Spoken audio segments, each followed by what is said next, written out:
Hello and welcome back to your virtual tea time. My name is Tori and I am your host. And today it's a treat because we got John Sherman back on the show. I think this is your third time on, John. The trifecta. Well, thank you for inviting me on so many times. Yeah, no, it's a pleasure. Obviously, you are one of my favorite golf content creators. If you're not following John yet, then you're obviously not on Twitter then, because I feel like that's your jam there on Twitter.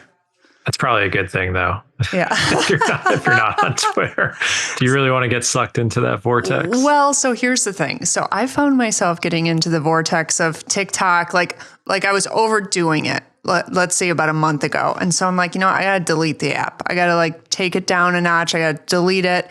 And actually this past weekend for Masters, I deleted Instagram too, just for the weekend, just to kind of unplug, but I kept Twitter on. And let me tell you, I didn't realize that you can really get sucked into Twitter too. I was just replacing one thing for another, John. Yeah, I've joked about it, but I think Twitter has been a huge net positive in my life. I've learned just by following the right people and different topics, I've learned so much and also made incredible connections. So yeah, you have to be careful who you follow and how you interact with. But I guess that goes with any social media. It's more participatory than Instagram or TikTok, where you're just kind of mindlessly scrolling sometimes. Exactly. But yeah, there's a negative side to it though, for sure. And I know your following's huge on Twitter. Do you have boundaries with it?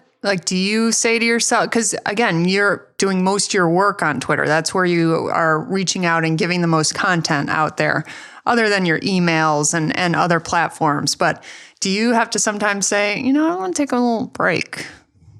Yeah, the other day, I actually sent out a tweet about Rory that I actually deleted because the response was so...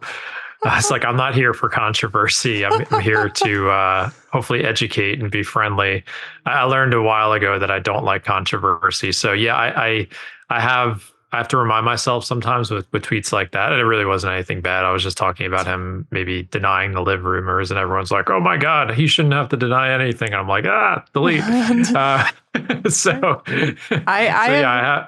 have some rules for myself, but yeah, you have kids and my kids don't have phones yet, but they're about to get phones. And I'm like, do I really want this for them? But that's a whole other conversation. So yeah, I know we want to talk about golf today. And it's tough. It's tough. I know the last piece of content that I had to delete when I saw it getting out of control was I made a comment about iron covers. And let me tell you, it set off a firestorm. And I thought I was trying to help John. My intent was to reach out to the beginners. Maybe they don't know any better. And I said, listen, you don't need iron covers and you might get a lot of unnecessary hate for them. So I'm just letting you know. Oh my God. Yeah. Yeah. Turned out they didn't want that recommendation. Yes. The one thing I've learned is that you can't take things personally, and if someone comes at you for anything, it's usually not about you. It's more about them. But yeah, as non-controversial and boring as I try and be, I have gotten some interesting messages over the years. But that's the problem when thousands of people see something, you just don't know how someone's going to react to it. And it's actually been a great learning experience for me as a writer, because I can see how people react to certain words. But yeah, you just don't know. Yeah. Yeah. Well, speaking of the Masters. And actually, this is going to air next week. So it's pretty close to, it's still a thing, the Masters. Close enough. Yeah. What'd you take away from last weekend? What'd you learn from it? What's your feedback on this year's Masters? It was interesting to see the really difficult conditions, because I think that really separates, especially on that course, not only the best ball strikers, but the people who can really dig in mentally. And listening to some of the comments after the final round, I had kind of three takeaways. One was from Ludwig Oberg. I know he keeps changing his last name. It's Oberg, now it's Oberg. It was his first major, and he's already in the mix. And he hit the ball in the water on 11 on Amen Corner. And that was a devastating result for him. It didn't 100% take him out of the tournament, but he knew that's probably it for me. And I just saw him walking to the 12th tee with a nice smile on his face. And I'm like, this kid is going to win multiple majors for sure, because he just kind of let it slide off of him and he recovered really nicely from it. And just hearing his comments afterwards, his perspective, his mindset, he was there enjoying himself and has a long-term view. So I was really impressed with that. Obviously, Scheffler in the press conference, I thought, him talking about a lot of his battle with wanting to win so badly, but at the same time, like being at peace with whatever results happen. And it sounds like for him, he talked a lot about his faith and his identity and says, no matter what happens, my identity is secure. So I think everyone needs to find something for them that could disassociate themselves from results in competitive play. I'm sure we'll get into that today. So I thought that was fascinating. And lastly, Morikawa admitting that he got a bit greedy, I thought was interesting too. And he just like said it immediately. He's like, yeah, I got greedy. I got greedy on 9 when he was behind the tree and he went for too hard of a shot, and even the bunker shot. I tried to bite it off more than he can chew, and the same on 11 when he put it in the water.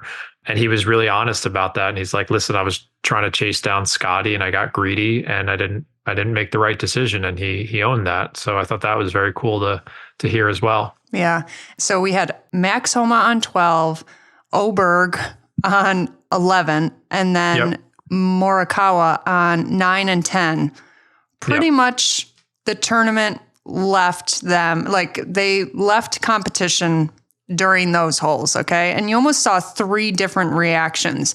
Colin visibly got angry. I mean, I think he yelled out angry, when his ball went in the water on 10. 10 or 11, excuse me. And then Oberg, like you said, smiles going to the next tee, which obviously that was hard not to notice. That was incredible.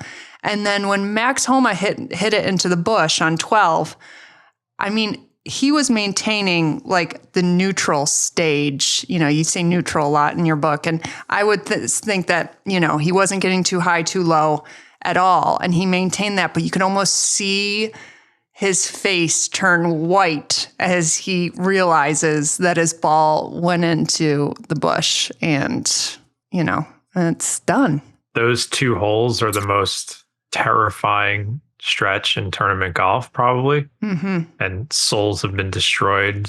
Careers have been, I mean, my belief is Spieth has still not recovered from the 12th hole. Yeah. That's my belief on his game. I just think something broke in him in that hole that has not been repaired. So yeah, I think Homa is another one who I love listening to him at press conferences. He has the right mindset, but yeah, when it happens, it's so hard to control your reactions to these things because you're just like, well, immediately what they mean.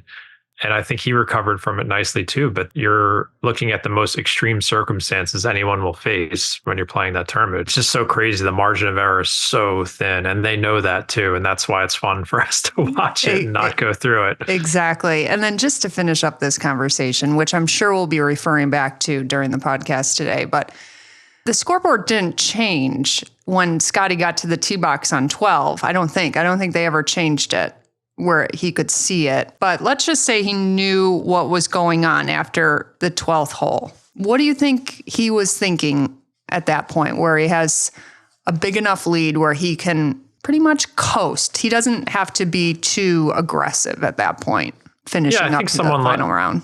I think someone like him, and he says this, like he was just trying to keep his head down. Like you could physically see him keeping his head down during the round. Literally, like he wasn't just saying it like as a statement.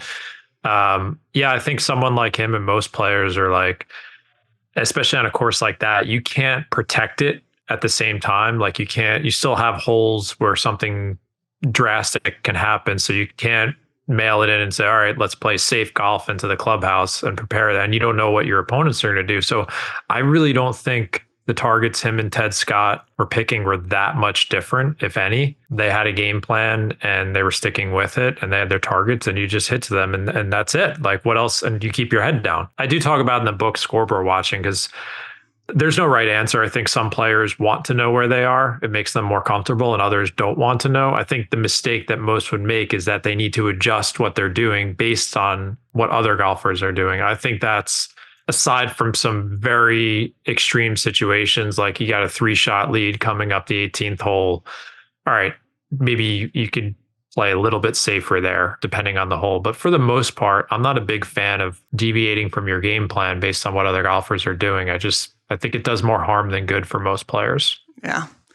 Well, you were at the Masters last year, right? You didn't go this year, but you were there last year. So, I mean, I would have been there if, as much as I love Oberg, he beat my boy Mac Hughes at the RSM, and that would have gotten him in the Masters, and I would have been there with him. So I have a little bit of resentment towards Oberg for that, but I love him as a player. But yes, he beat Mackenzie that day, and I do work with Mackenzie, and I would have been there with him at the Masters. So hopefully next year. Yes, but you were there last year. So, and you're going to be back eventually, whether it's next year or in the following years. What would you do differently? What would you tell the listeners? Like, I've been to the Masters. This is what I would do differently next time. I had a really good guide. Luckily, because of Twitter, a local Augusta resident reached out to me and was saying like, hey, would you like to go to the Masters? I have tickets for a practice round. I'm like, of course I would. So I got like the local inside track. So his name is Paul, and his brother, they're like been to a million Masters, are obsessed with it. So yeah, we showed up on Monday. We got straight to the merch tent, got all the best stuff, the gnomes, everything. You got the gnome. Shipped home. I got multiple gnomes, and I did a giveaway on Twitter. I gave a couple of them away. I still have one in my office here. But yeah, I think getting the merch tent out of the way initially is really important. And I did take advantage of like the shipping they had, because I bought way too much stuff, so I didn't want to carry that around. And then I just ate everything. I just ate I didn't eat like every single sandwich, but at least I had a bite of all of them just to sample. And the breakfast sandwich was really the one that blew me away the most. I've heard a lot about the breakfast sandwich, actually. The breakfast sandwich was incredible. But yeah, you just kind of like, I don't think there's a right or wrong way to do it. My buddy and I almost got split up. So you definitely have to have a contingency plan, because you can't have phones. And I did call his Apple Watch, and I didn't realize it from the public phones they have, and he would have gotten kicked out if someone saw him. So we got split up. That fixed it. But always have like a backup plan if you get, because there's just a lot going on, and you can get split up from your group very easily. But I would say like walk the course in its entirety, in the correct order. Yeah. And then you can go back and like hang out on, 16 or whatever. There's certain vantage points, but I don't think there's a wrong way to do it. It's just, everyone always says this, but I think it's true. Like, you can't overhype it. I don't think anyone who's a diehard golf or Masters fan would show up to Augusta and be like, you know what? This wasn't what I thought it was going to be. Everything's so perfect. Like, they treat the patrons like gold. Like, it is the best sporting event in the world, I believe. Like, I don't think there's anything better than this, because the way you get treated, like the service, everything is planned all year so that each blade of grass, every piece of trash that falls gets picked up. Everything is perfect. Yeah. And it's meant for you to have a great experience. And it's incredible. I hope I'll be back, but if that's the only time I go, it was very special for me. Yeah. Well, my sister went this year, and she is hard to please. And and actually we are the same person, really. We don't like big crowds. We don't like the ordeal of big events. And she said it was 10 out of 10. Easy. Yeah, it's just, they have all year to prepare for this one thing, and they just and they will not stop trying to make it better. Yeah. It's incredible. And how about the Masters app? This year was the first time I've ever used it. I was like, hello, you can actually watch the Masters all day if you just have the app. That's also, and the funny thing, someone posted like, how does this app have a 4.2 rating on the App Store? No idea. Like, who would give this anything but 5 stars? It's perfect. Like, it's awesome. Yeah. Every shot, you can follow any player you want. Like, if I was trying to just, watch Tiger as much as I could. And, you miss a few holes, you just watch it on the app very quickly. It's fantastic. Yeah, it's unreal. Okay, so today we're going to talk about tournament play. And we're going to talk about breaking free from what's holding you back. Because again, I think that there are some really, at least in my experience, and from not only my personal experience, but from seeing what my friends and my sister also go through with bigger tournaments. And again, this is all relative to you. So the tournaments that we're going to be talking today is almost like whatever makes you uncomfortable. That's kind of the tournament we're talking about. So for me, club tournaments and invitationals don't make me that nervous anymore, but state and national stuff definitely does. But If you're still in the stage where, and I was at one point too, trust me, where the club level still makes you nervous and makes you uncomfortable, then that is what we are referring to today for you. So it's all relative. But I know that sometimes we can have feelings of having it not be fun. You're feeling alone out there. You're scared of not doing well. You don't want to embarrass yourself. And you just don't see why you would put yourself through it. Like, what's the point?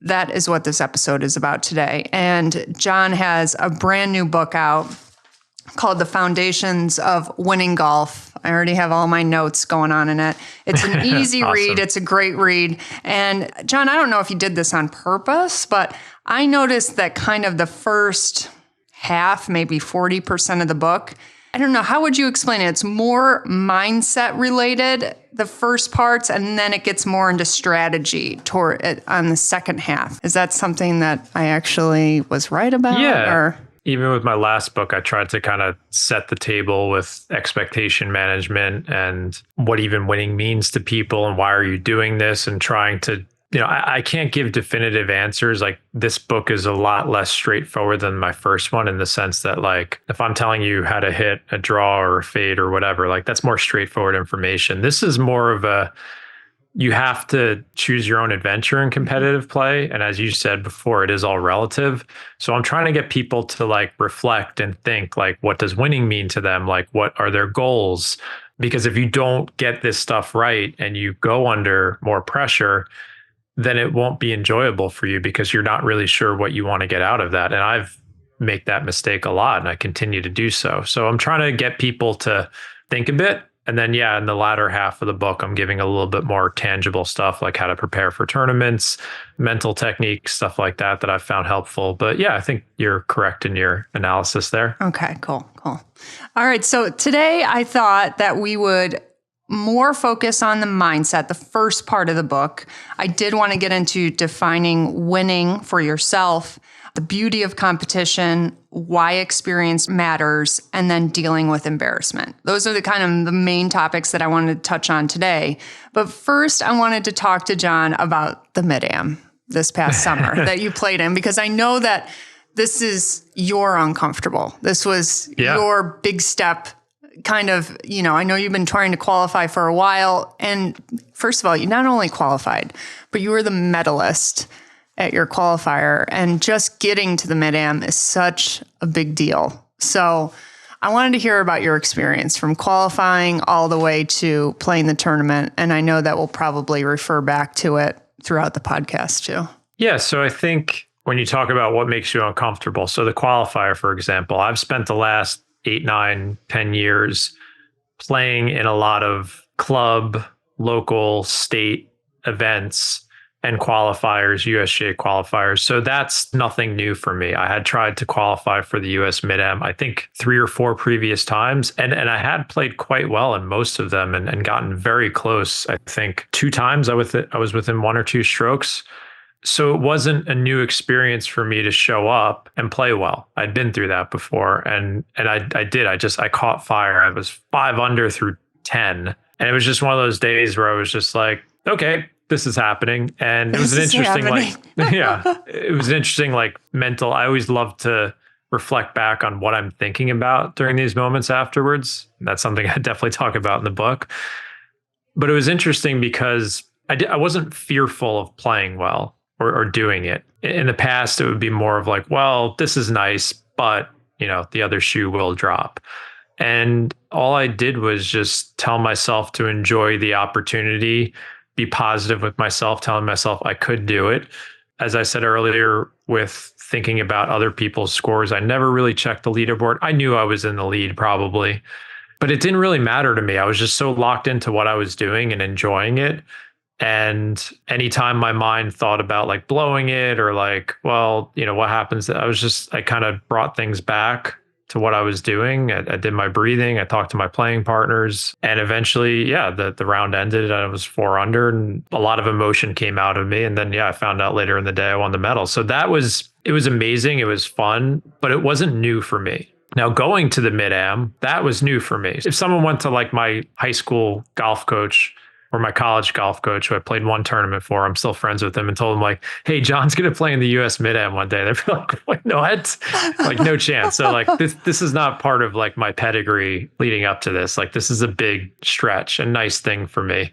So yeah, I had a lot of anxiety leading up to it because yeah, I had shared on social media that I made it. Like, that's part of what I do. I kind of share what's going on in my game. So I know I have a lot of people like rooting for me and following me. And I was very anxious. And I remember driving up, seeing all the signs they have. The USGA does an incredible job. There's signs of like Stuart Hagestad and all the past champions. And I'm like, oh God, what am I doing here? I mean, long story short, I got off to a nervy start, but then settled down, and I had a bunch of weather delays. Unfortunately, we had really bad weather. So my draw got stopped like 3 separate times. It's just brutal. Yeah, that was tough, but I played well the first day. I had a rough start. I went double and then a bogey, and then I made a birdie. We got called off the course, and then I went on a great stretch, and I got back to even par at the end of the day. And I felt this is where like the inexperience showed up. I got way too excited. I was like, I can handle this pressure. Like, I'm playing great. On my last hole, a par 5 from 240, knocked it to 10 feet and just missed the putt. And I'm like, you belong here. You can make it to match play. So I went from like being terrified in the morning to like that night, like my phone's blowing up. Everyone's like, let's go. And I'm like, this is great. Like, I can handle this. And then the next morning I show up and they set up the course tough. It's wet. The rough is wet and long, and it's a big golf course. We played Fenway Golf Club as well as Sleepy Hollow. And I just didn't have it. The first round I finished, I think I went even to like 7 over in like a blink of an eye. Just couldn't hit a fairway, struggled. Had to eat a quick breakfast, then go to Sleepy Hollow. Starts pouring on us on the first tee. And it just didn't get any better there. We got called off the course to walk all the way in. Then we had to go all the way out. And yeah, brutal front 9. And I go to my caddy, Will, who's an incredible player. He won the Byron Nelson Award as a college player. And I'm like, dude, this is embarrassing. I'm like, I just shot a 44 on the front. I'm like, I know people are watching me. I'm like, this sucks. I was not happy. I was embarrassed. And I just kind of was like, we both were like, let's hit the reset button and finish this out. And I did. Like, I kind of just wanted to savor the moment of being there. I don't know if I'll ever be back. And I think I was like 1 over on the back or 2 over. And like, I didn't shoot great scores. I didn't finish dead last, but I wasn't too, I think I shot a 79 and an 81 or an 82. Like, it's not what I wanted to shoot, obviously, but I finished strong and I was proud of that. And I enjoyed myself. But yeah, it was, looking back on it, I got too high on myself because I was inexperienced. And then I got so shocked when I came out the next day when I didn't play well. And that's happened to me before, and I've been able to deal with it. But because the situation was newer and higher pressure, I had no reference point. Now, if I had played in 5 or 6 US Mid-Ams, I think I could have dealt with the weather delays better, dealt with playing well better, and also dealt with like when things started spiraling out of control better. But I view that as a learning experience. And I remember being on like the 17th tee, and I was like, I have my club championship next week. This is going to feel like a cakewalk compared to this. And it did. And it was like, yeah, it was just like the pressure. So that is one of the benefits of putting this pressure on yourself, is that everything afterwards should feel a little bit easier if you have the right mindset and you don't beat yourself up too much. But like, yeah, I enjoyed the opportunity. I did not play how I wanted to, but I hit some great shots. It was exciting, and it was a fun memory no matter what. So I don't look back on it negatively. I try and learn from it. But yeah, there were moments where I'm like, this is embarrassing. Like, everyone like who's rooting for me, it's like, oh, John's falling apart here. Yeah, and that's what goes through your head sometimes. There's sometimes I feel like in those scenarios where I play a tournament and, the scoring is out there for people to watch and I don't play well, like, why would anyone listen to me now at this point? I just shot an 84, so that it is tough when you think about that. But then, you have to look at, it happens to everyone. And look at Tiger Woods, his third round last week just blew up. And I actually think that after the round, he said, yeah, it was fine. Or, he just, I don't know. Yeah, it's coming at some point. Like, no one's safe from blow up holes, blow up rounds. That's the downside to putting your game on the line. I think the best thing you could do is, realize that people don't care as much as you think they do. I wrote about something called the spotlight effect in the book. It's a real psychological thing where you think people are paying attention to you more than they really are. They're not. They're more worried about themselves. And the other thing is that when you do play in a tournament, club event, whatever, there's some bravery that it takes to put your game on the line and be open to the fact that, like, yeah, I can't put an X on the scorecard. Yeah. I got to write a 12 if I have a 12 on this hole. And that's not pleasant for a lot of people. And some people shouldn't play competitively. But if you do, two things can be true at once. Yes, that sucks, but it's also like, I was brave enough to put my game on the line. And if I don't look back at this in a way that where I beat myself up and I try and learn from it, I'm not the first person to say stuff like this, but I just don't know any other way to deal with these things. You have to look at it with your rational brain afterwards and review things and say, what could I have done differently? If I couldn't have done anything differently, then that's it. We close the page on it and we move on. But yeah, that is part of the risk you take, is like, you will have these rounds that have you asking yourself some really bad questions. Like, am I a hack? Well, why would anyone listen to me in the context of like you and me? Because we're out there kind of putting content on how to get better. And like, well, why would I listen to that person if they just blew up? But the fact is, like, everyone blows up. Yeah. PGA Tour players, like, they're all scared too. They're all scared of blowing up because they know, like, hey, if I blow up a few times, maybe I've lost my game. Yeah. And they're staring into the abyss too. So there's no one that is safe from this. And hopefully you can take some comfort in that you're not alone when it does happen.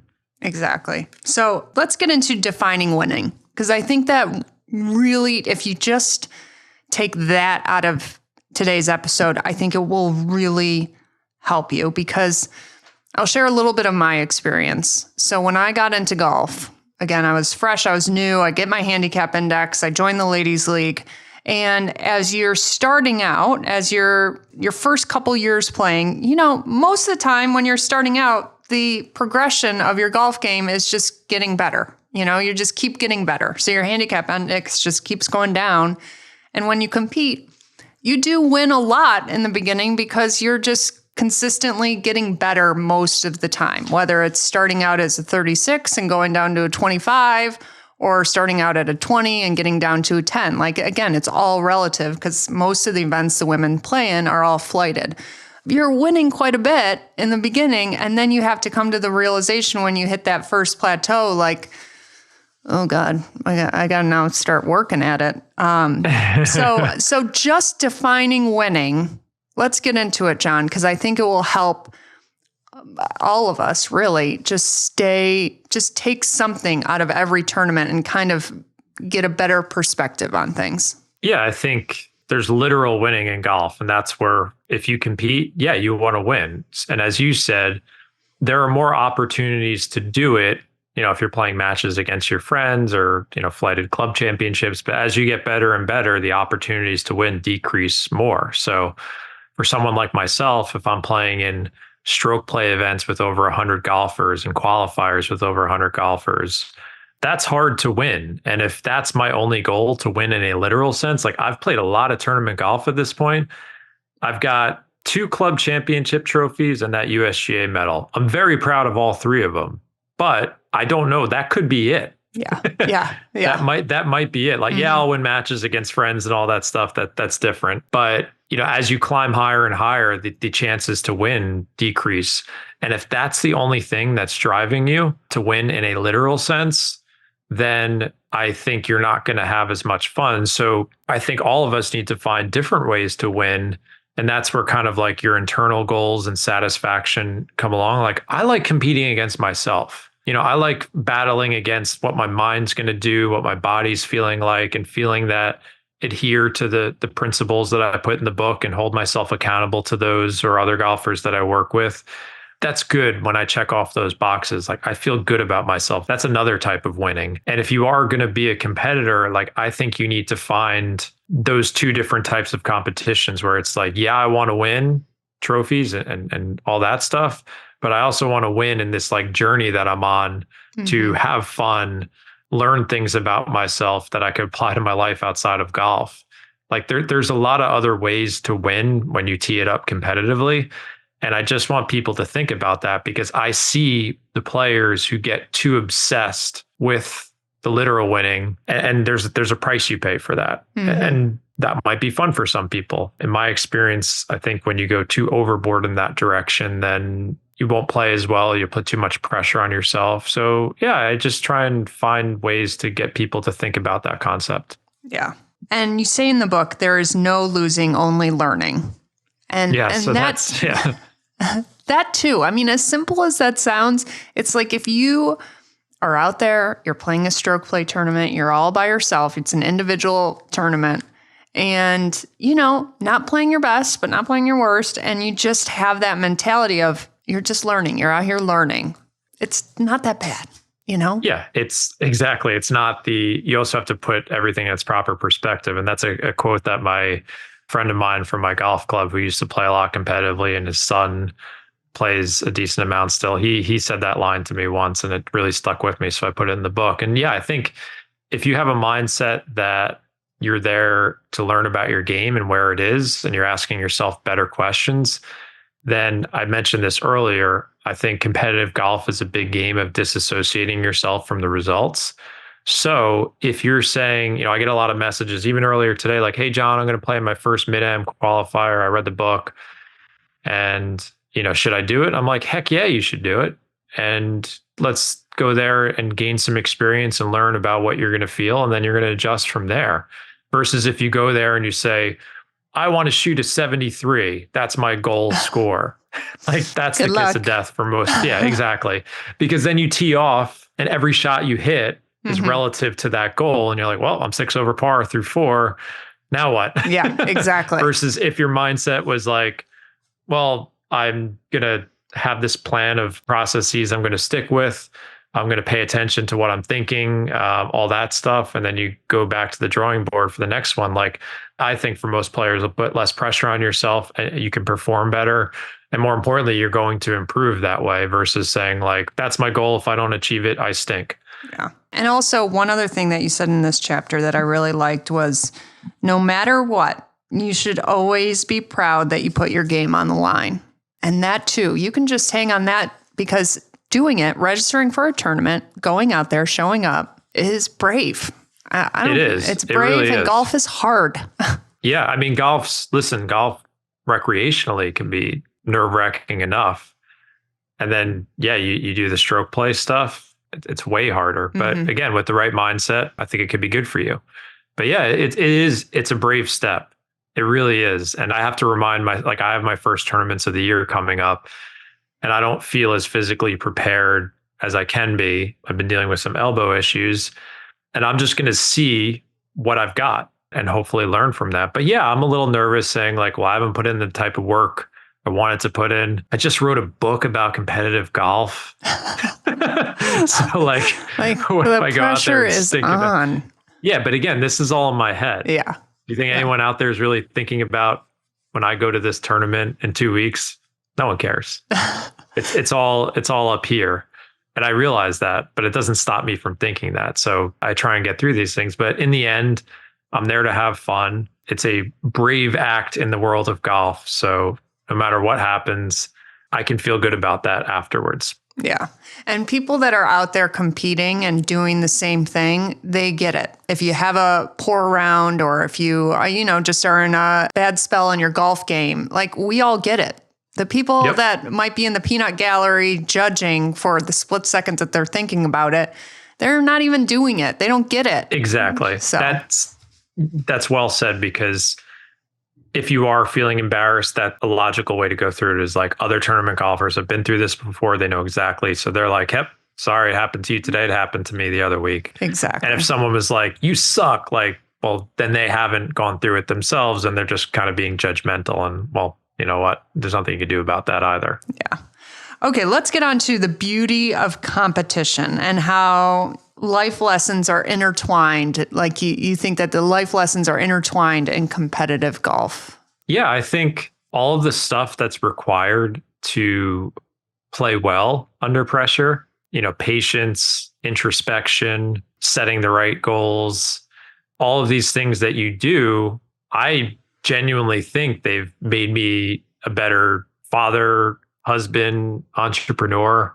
You go through legitimate adversity. It could be self-concocted, but there's a lot of adversity, and then there's a lot of satisfaction when you go through it. Like I get a lot of satisfaction from like, having a stinker front nine and then kind of staring into the abyss and coming back from it. Even if I don't make the cut or whatever, I'm like, that was good. You stuck with it. Like that feels good. And I think how many other things in life can you apply that to? Like things go wrong in your career, you have personal setbacks, and you have that moment where you're like, oh, things are really going off the rails here. But if I can kind of keep my perspective and stay as present as possible and calm and collected about it, I'll probably be okay. So there's so many things that competitive golf asks of you. And if you do them well, it's really a gift for the rest of your life. I really think. I'm sure you feel the same way. And the friends I've made along the way, it's important to us. It's part of our identity. And I think it makes us like happier people as well, because we have this like special thing in our lives and like this community around it, that I think it's just a wonderful thing in life in general. Yeah. And I mean, there's nothing like a golfer and how competitive that we can get. I mean, golfers are competitors. And sometimes, or no, I shouldn't say sometimes, like we need this outlet to go out there and compete. And we're adults and we have this opportunity to do it. How great is that? Yep. I think most people drawn to the game in general are competitive. Why would you be drawn to a game that has a number attached to every hole? Yeah. Or when you play, someone they don't ask if you had fun; they ask you what you shot. So it's a results-oriented game, and it draws very results-oriented people. And that's why I wrote the book. Really, is because like I know people want to play $5 Nassau's. I know they want to play club comp. You always want to compete on some level. Most golfers do. It could go really well or really poorly too. So I used to be on the wrong side of that. I was way too competitive with myself and expected way too much. And I just wasn't having fun. And that sucked for a while. And you know what? We've talked about, obviously, the bad rounds and bad shots more than the good stuff. And I would say that only accounts the more difficult tournament rounds, I would say, is probably, at least for me, probably between 15, 20%, maybe even, but closer to 15. There's also the opposite side of that. And you touched on it a couple minutes ago, where there are going to be shots that you step up and you nail right when you're supposed to. Or there are rounds that, you're just so proud of. And I'll tell you, you get a lot of satisfaction out of that. Like there's nothing like it. There's a couple shots that I executed in the past in competition that I can remember everything about it. And it's just fabulous. It is. It's definitely addictive because you're kind of like chasing that feeling. But yeah, there's something special that goes on when you have those memories of those shots. And, we live, not to get too philosophical, but I think we live in a time where things are what people kind of aspire to. And what we get in golf, especially in competitive golf, is we get memories and experiences. And as you said, like those things stick out. Like I'll remember that shot I hit at the US Mid-Am, despite not playing great, hitting that last shot on that par 5 on the first day. Like I will remember that shot. It was one of the best shots I've ever hit in my life. And I'm so proud of myself that I hit it. I'll remember that forever. I'm not going to remember what Callaway driver I was playing. No disrespect to Callaway. But yeah, that's what you get from this too, is like you get this like Rolodex of memories. If you take the time to reflect and think about them and kind of imprint them in your memory, you get this like wonderful like highlight reel that you can always go back to for the rest of your life. And I think that's special. Yeah. Okay. Moving on to why experience matters. And I loved this chapter because again, it almost does the comparison between casual rounds and tournament rounds, and the assumption that it will feel the same. And we touched on this earlier, but almost putting yourself out there in these tournaments and really seeing how you feel, because it's not the same. It's not the same. Yeah, I think I made this mistake when I really started getting back into tournaments in my early 30s. I was like, well, you think, well, the golf course is the same. I'm hitting the it's not like you have to deal with defenders or harder competition. Like, let's say you're a basketball player or tennis player and you're like stepping up. Like, there's none of that. You're just playing golf the same exact way you would. Yes, courses can be set up a little bit more difficult, but it's the same game. As you said, you're not the same. Yeah. So that 4-footer on a Thursday afternoon round with your buddies for par on the 7th hole that maybe someone gave you, or you just knocked it in nonchalantly. Now that 4-footer is like, oh, that looks a lot longer. That hole looks a lot smaller. Or you stare at the trees on the right and they look a little scarier to you. Or you stand over that wedge shot and you're like, I don't know what I'm doing here. You're different. Your confidence level is different. Your reaction to shots is different. Everything's different. And that's like the cardinal sin, is that some people, you see certain golfers, I've seen them, they're like, they'll shoot in the mid-low 70s at their club. And then they like go into a tournament, they shoot like a 97 and they're like, what the hell was that? Yeah. Yeah. And probably going into that tournament feeling confident and like have expectations. Yeah. Yes. And then just have golf hit you in the head. Exactly. And the people who have played in a lot of tournaments, like, they're humble to that at this point because they've gotten their butt kicked and they realize it's not the same. So yeah, that's experience. I kind of beat people over the head with that in the book because it took me so long to feel comfortable in just like a normal qualifier and get enough reps where I'm like, this isn't that big of a deal anymore. I've done this 80 times, 100 times. It's just another round. Mm-hmm. If I play great, fine. If I don't play great, whatever. I've gotten through it before. Yep. Yeah. So that's hard to do when you've only done it 2, 3, 4 times. So I want people to really understand and be humble to that. And again, that goes with like the learning stuff. So if you're a more like beginner to intermediate player, like you never stop learning when you play tournament golf, but like in the beginning, like, yeah, you're definitely there to learn more, not to perform. Now for the more advanced player who has the experience, it's like, yeah, we can expect more of you. We still want to learn and adjust, but you're there to perform now because you have the experience. And it's not crazy for you to shoot the same number in a tournament that you would in a recreational round. Like you've bridged that gap. That's the difficulty of it, because not everyone has the time or the resources to play in a ton of these. And if you don't, you just kind of have to accept that and just say like, well, I only play 2 tournaments a year. We'll see what happens on those days, but it's not enough to really expect, fireworks to come out. It's kind of more random at that point, I would say. Yeah.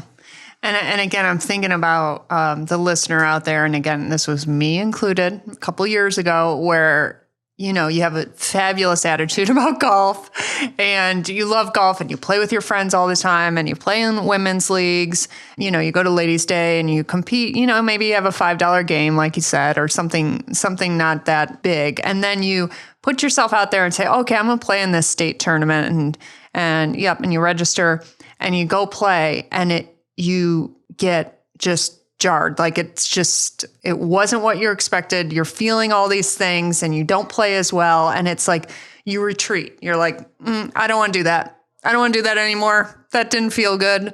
And I'll tell you, if you retreat, it's not going to get any better. It's not going to get any better at all. As they say, the only way out is through. And if you're committed to it, you have to embrace that discomfort and be okay with it. I still think, again, it's not for everyone, but as I said, like as many as I've done, like I still have a few butterflies coming into my opening event still, but I want to go through it and I want to see what happens. Mm-hmm.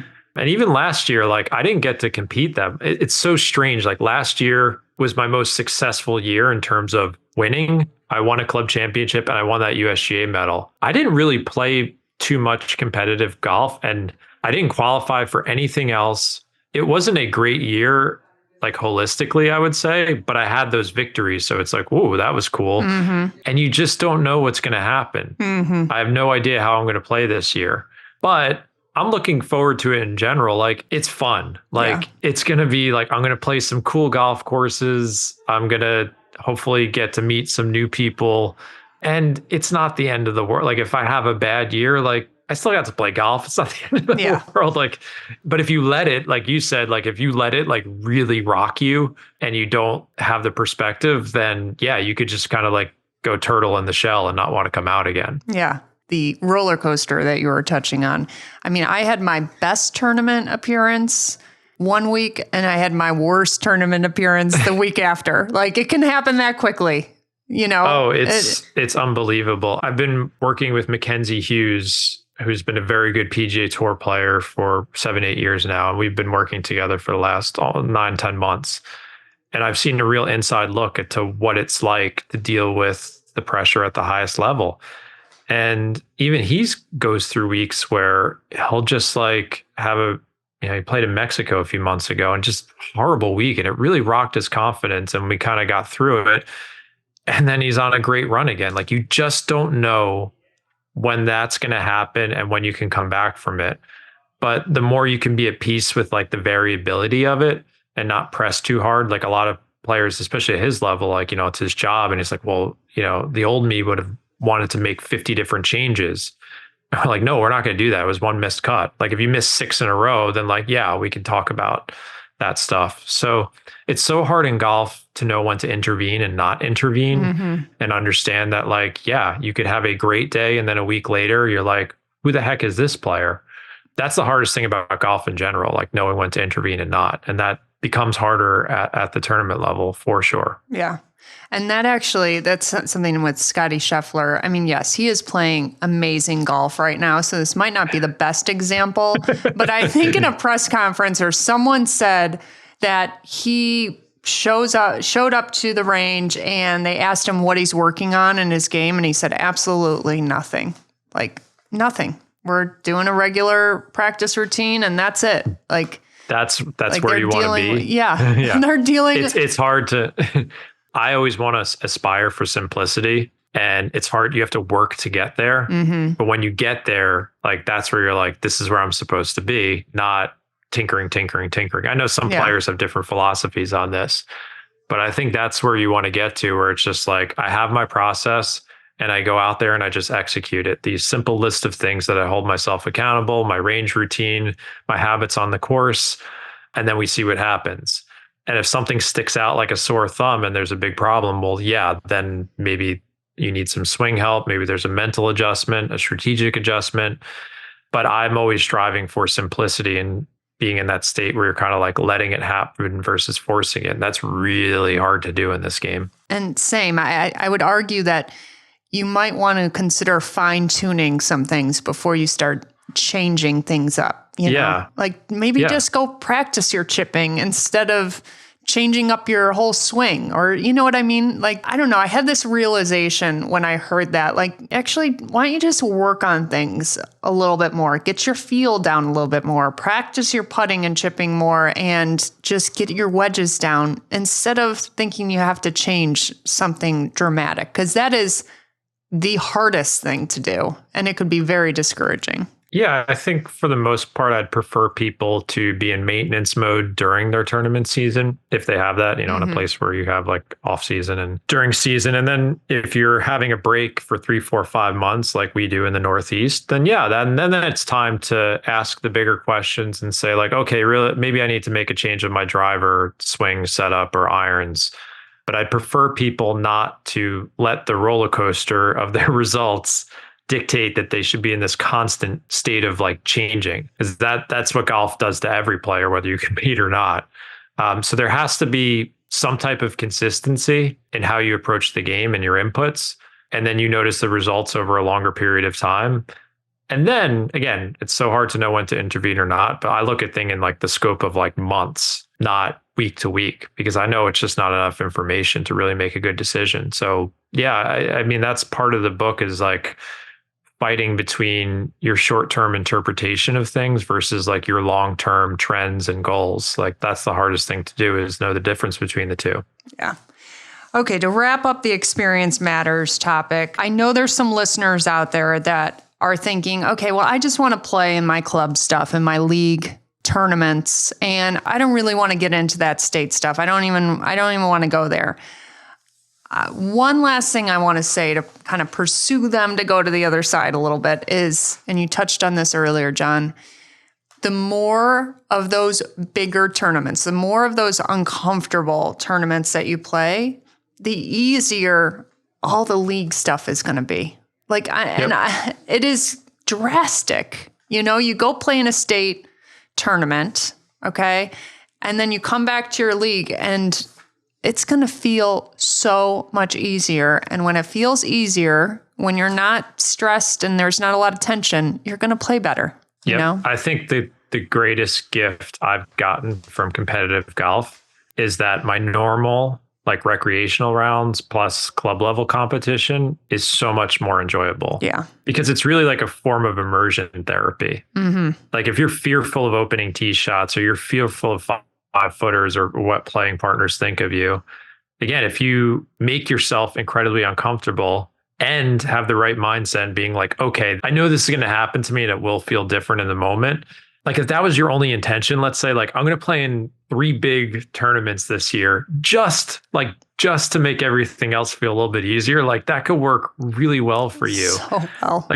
Like when I tee it up with strangers now or whatever, like I don't feel the same pressure that I used to because I'm like, nothing could be worse than what I went through at the US Mid-Am, feeling that, or other tournaments where like I've shanked wedges and done these, like it can't be worse than that. So great, I've had that experience and I've learned from it. So everything else feels easier and more relaxed. And I play better too, as you said. Yeah. Like it's just when you raise the bar that high, that the rest of it is easier and more enjoyable. So I think that could be for a lot of people, like the main benefit you get from it. Even if you're not going to qualify or win or any of that stuff, it's like, I did that brave thing and now everything else feels easier and more enjoyable. Yeah. All right, let's finish up with this. And it's actually in that same experience chapter. And I'm going to read it off. There's a sentence that I really, really resonated with me in regards to club championships, which for women are very low attended. Okay. It's an ongoing battle to get women to sign up for the club championship. So you say in this chapter about experience, if you have one date circled on your calendar all year and place immense pressure on yourself to perform for that one event, you are setting yourself up for disappointment. And I think, again, when we think of club championships, you're playing with your peers. You're playing on the course that you play all the time. So you think you're going to be comfortable and play to casual round level. And you go out there again with your peers. And sometimes there's a lot of people watching. Scoreboards are up where everyone can see. And things don't go the way you planned. You can have that same reaction to a bigger tournament, having the club championship and be like, I'm out of here. I'm not doing this again.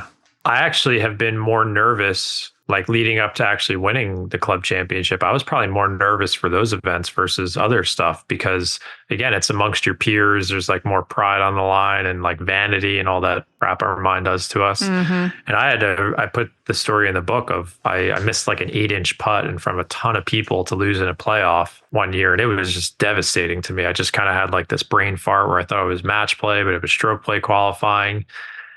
And it was tough, but I'm glad it happened because, again, it was like this kind of mental scar that I went through. And I'm like, that was very embarrassing, probably top 5 embarrassing moments in my life. But again, that happened. And what can you do to me now that's worse than that? Probably nothing. So it's hard because if you don't have the experience and you only get that one taste of competition a year, it can be incredibly nerve-wracking. And it's just, I know I keep saying the same thing over and over again, but you just have to be a little bit more forgiving with yourself and patient and legitimately just try and have fun with it because that's what it's for. Like you're engaging in your community and having a fun competition. And trust me, I know people take it way too far. I've had some very unfortunate circumstances occur in club competitions where people just go way overboard. And it's not pleasant to be around. And that could be the downside of it. For the most part, it's like, we're a community here. Like this game is competitive. We're going to compete against each other and let's have fun with it and not be jerks either. Yeah. I wish there was a way to get the numbers up with club championships with women. I mean, because most of them nowadays, gross is the overall championship, but I know a lot of club championships at this point include net scores also and have a net component that's either flighted or more prizes. And it's just, I don't know what it is. It's just that got that stigma that it's just tough to overcome. I would just go back to like our past comments on being brave and making yourself uncomfortable. Like if you're listening to this and you felt like, well, I don't want to play in the club championship because I'm afraid of what people will think of me and what I shoot. Just know that everyone else is worried about the same thing. And if you do want to become a better golfer, like I think it'll be a really worthwhile experience for you and something really great might happen too. Yeah. You might surprise yourself and hit some really good shots that you can be proud of. I get why people are afraid of it, or maybe that's not the right word, or just not interested. But I think most golfers do want to get better, and I think that's one of the best ways to do it is raise the bar a little bit, and then just see what happens and be open to it. Yeah. And I've won the club championship a handful of times, and my two proudest ones were times where I went into it thinking there is absolutely no way I can win. But since it's match play, you never know. And I did pull it off. And it was some of the most proud golf I've ever played. And I have that. Like, I have that memory, and I can feed off of it in future competitions. Yeah. And who knows what the memory you'll get. It could be making a friend maybe you played with another woman or guy that you never met before in your club, and you had a match and you just became friends, and now you've made a great friend from it. You don't know what's going to happen. It kind of exposes you to different people and different things. And I just think it's good for you. Yeah. All right, John. Well, I know you're battling an elbow injury, but let's just pretend that we're completely healthy, no physical ailments going into this season. You are up in the Northeast, so you're just getting into golf season now. What is your plan going into golf season as far as scheduling out your tournament season? What's important to you? What do you give priority? Tell me about your planning process. We're very fortunate here. I think we have the Metropolitan Golf Association. I live on Long Island. We have the Long Island Golf Association, and we have the New York State Golf Association. We're very spoiled around here. We get to play. We have a lot of tournaments that have been around for over 100 years, a lot of history, played on amazing venues. So we have a really full tournament schedule. So I'm signed up for everything I could. I'm playing in a couple of invitationals here coming up in May. But yeah, I'm signed up. I just signed up for my US Mid-Am qualifier. So yeah, I'll try and do what I always do, which is probably play like 8 to 10 qualifiers / events and see what I get into or how I play. I think the elbow should be fine, should be good enough where I can play as much as I want, maybe a little bit of pain, but not debilitating. I use the word neutral a lot in the book, and I really mean it. Like, I'm not envisioning winning another club championship this year or another USGA medal. I'm envisioning me going out there and holding myself accountable to everything I discuss in the book and seeing what happens and just kind of adjusting from there and having fun with it. That's how I've played my best golf. And I think a lot of other golfers can too. I'm not like sitting there saying like, oh, well, I want to win the Long Island Amateurs at my home course this year. That's a big deal. Yeah. And expectations come with that when those tournaments are on your home course. Yeah, I know I'm going to have a lot of members probably watching me and rooting for me because they want to see their club champion win this thing at their home course. You know, if I circle that on the calendar and say, you must win this thing, I'm going to be way more nervous than possible. So I'm going to go into that event. I would be nervous for you. Yeah, but I'm going to do my best to treat it like any other round. Yeah. I will be a little bit more nervous. I understand that, but I'm just going to go out there and check off the boxes like I always do and see what happens. Yeah. And I'm just going to try and have fun with it. If I shoot a score that is way higher than I would have liked, hey, that's what I signed up for. That's the risk I took. Yeah. and it might not feel good afterwards either. Like, I signed up for that. I'm going to keep doing it as long as I'm enjoying it. And the second that I feel like I'm pressing too hard and I'm not having fun with it, I will stop doing it. But I haven't hit that point, and I think I'd like to compete for a really long time.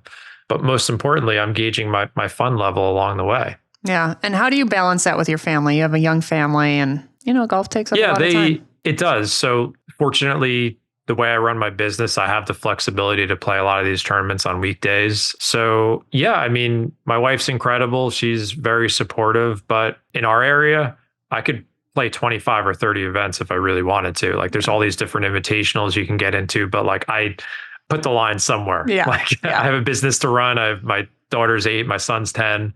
So I think 8 to 10 at most is the number I'm like happy with, where I'm like, okay, I did enough, but it's not like overboard either. Yeah.